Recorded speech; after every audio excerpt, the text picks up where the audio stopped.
अवधेश कुमार जी वरिष्ठ पत्रकार हमारे साथ हैं, रोहित अग्रवाल आरएलडी के प्रवक्ता, जगदीश शर्मा कांग्रेस के नेता, अखिलेश कटियार समाजवादी पार्टी के प्रवक्ता, प्रेम कुमार जी वरिष्ठ पत्रकार हमारे साथ हैं। बहुत बहुत स्वागत है आप सभी लोगों का।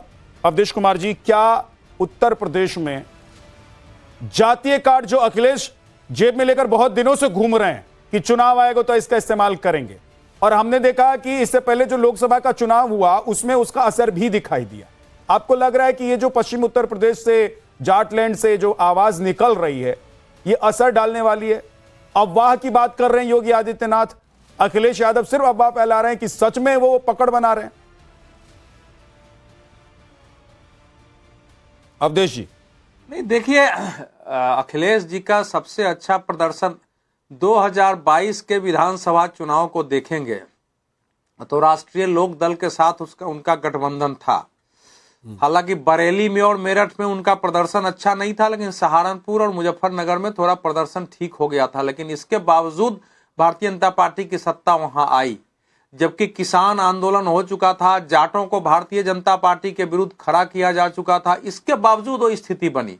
अब लोकसभा चुनाव एक अलग परिप्रेक्ष्य में हुआ था, उसके आधार पर अगर अखिलेश जी को लगता है कि भैया हम कुछ कर जाएंगे तो वो शायद विधानसभा चुनाव में नहीं रहेगा, आरएलडी इधर आ गई। अब दूसरी बात, जो संजीव बालियान ने अभी सभा जो वहां की है वो तो महाराजा सूरजमल का बसौती में एक बड़ा अनावरण था, तो जाहिर है सूरजमल जाटों के आज तो जाट ही हो गए, उस समय तो वो भारत के वीर पुरुष थे, आज उनको जाट बना दिया गया। उनका उस क्षेत्र में बलिदान हुआ था, दिल्ली तक राज था। तो क्या कह रहे हैं कि भाई हम लोग, हमारा तो 3 साथी था, एक पंजाब में मुख्यमंत्री बन गया, एक सांसद है अभी हनुमान बेनीवाल, और मैं अकेले यहां पड़ा हूं। तो केवल अपमान संगीत सोम का ही नहीं है, जो कुछ राकेश टिकैत ने मुजफ्फरनगर में उनके साथ किया है किसान आंदोलन के नाम पर, और दूसरे नेताओं ने खड़ा होकर किसान नेताओं के नाम के साथ किया और उनको हारना पड़ा है, वो भी उसमें बात है कि केवल उतना ही नहीं है। तो वो अगर ये कह रहे हैं कि भैया उठ के खड़ा हो और उस अपमान का बदला लो,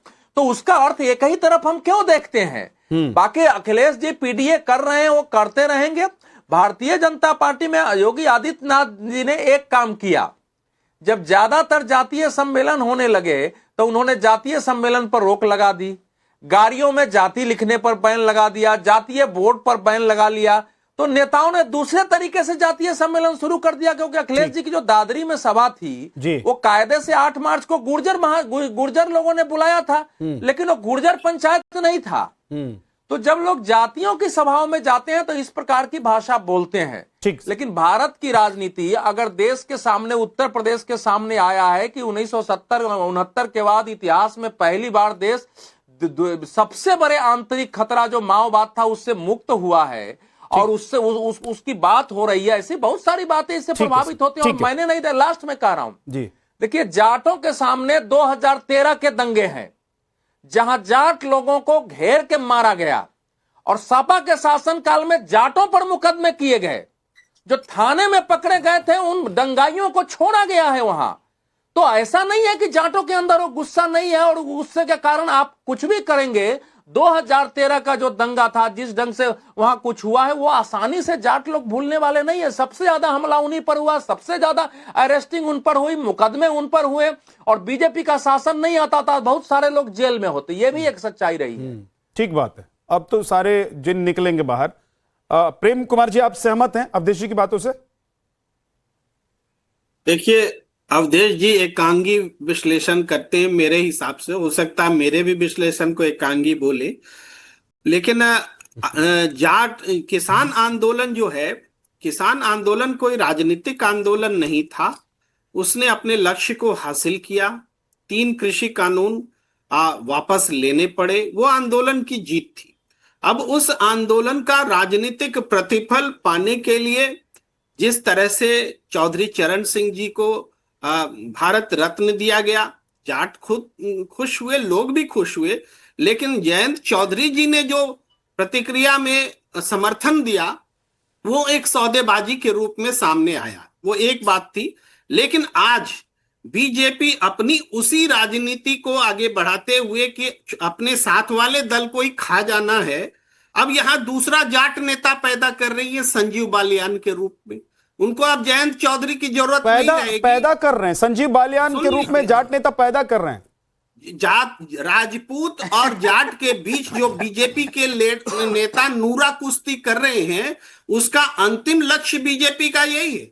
बीजेपी एक बार डांट के बुला दे, तुम लोग जात के नाम पर बंद करो राजनीति। तुम बीजेपी के हो कि जाट और राजपूत करने के लिए हो? नहीं डांट सकती, क्योंकि वो उनको दोनों ऐसे नेता चाहिए। कोई राजपूत का नेता तो योगी संभाल लेंगे, लेकिन जाट का नेता जयंत चौधरी के पैरेलल में इनको चाहिए। इसलिए संजीव बालियान को नूरा कुश्ती करा के आप ये कह रहे हैं कि एक तरफ आरएलडी से गठबंधन और दूसरी तरफ उनके पैरेलल यहां पर एक अपना नेता खड़ा कर देना, अपनी जमीन तैयार कर लेना, यह बीजेपी की रणनीति है रोहित अग्रवाल जी।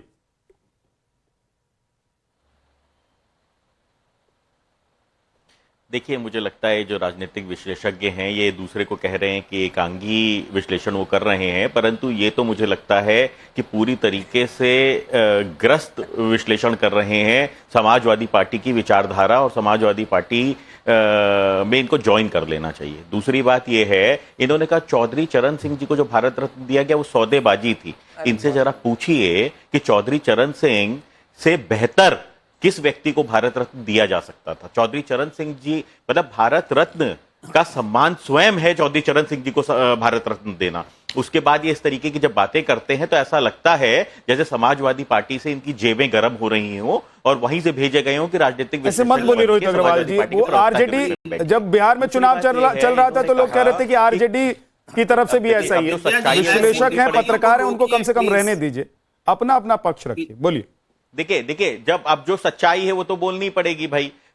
हाँ बिल्कुल, अपना अपना पक्ष, अब मैंने अपना ही पक्ष रखा है कि चौधरी चरण सिंह जी एक महान नेता थे। नहीं, लेकिन मैं सवाल ये कर रहा हूं रोहित जी कि क्या उत्तर प्रदेश में एक तरफ आप लोग जो अखिलेश यादव पीडीए कार्ड चलते हैं, पीडीए की बात करते हैं, आप लोग कहते हैं कि अफवाह है ये, इनकी बातों पर ध्यान मत दीजिए। दूसरी तरफ आप लोग भी वहीं नजर आते हैं जब संजीव बालियान कहते हैं कि अपमान का बदला लेना है। आप भूल जाएंगे तो मैं याद दिलाऊंगा। देखिए एक बात पूरी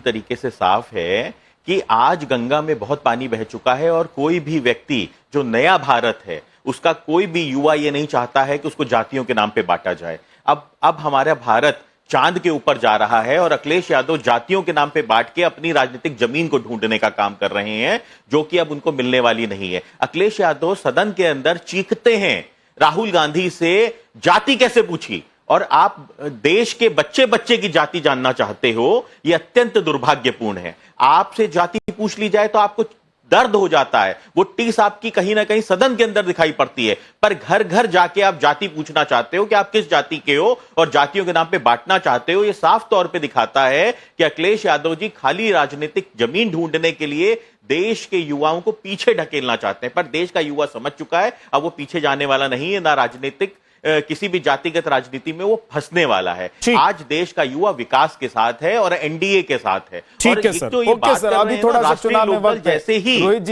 भारतीय जनता पार्टी के साथ आ जाता है, एनडीए के साथ है, समाजवादी पार्टी के साथ है, कांग्रेस के साथ है। अभी लोग ने तय भी नहीं किया होगा रोहित भाई, अभी लोगों ने तय भी नहीं किया होगा। अभी आप लोग ने शुरू कर दिया है, लेकिन अभी लोगों ने अभी नहीं सोचा होगा।